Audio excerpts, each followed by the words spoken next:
Imagine yourself swimming with a school of fishes while snorkeling in warm tropical waters and taking photos of the bright colorful coral reefs around you. Sounds nice? Well, because of climate change, this reality of decades ago may remain a dream for the future. With climate change being popular in today's news, coral reefs are just one of the many ecosystems affected.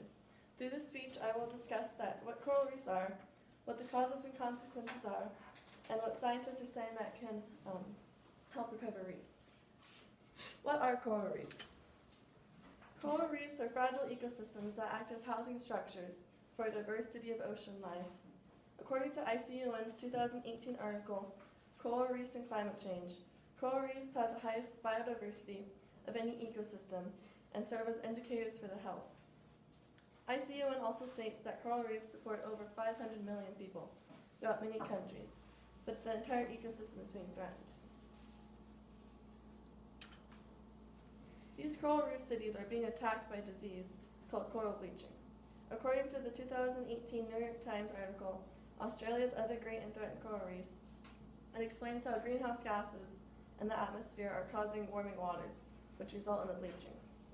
The article also states that the first coral bleaching was recorded in the 1980s.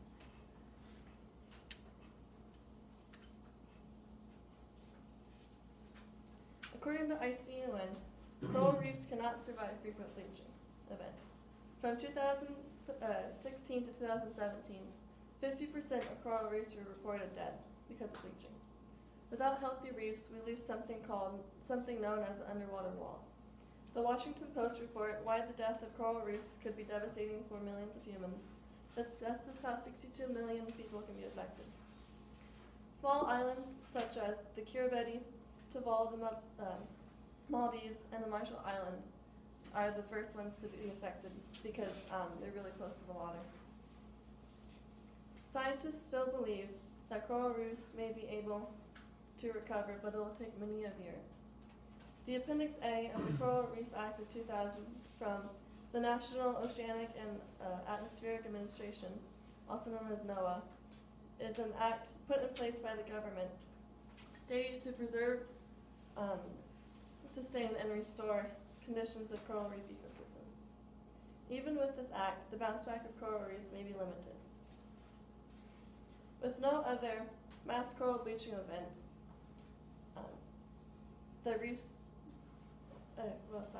With no other mass coral bleaching events, it'll take years for the reefs to recover.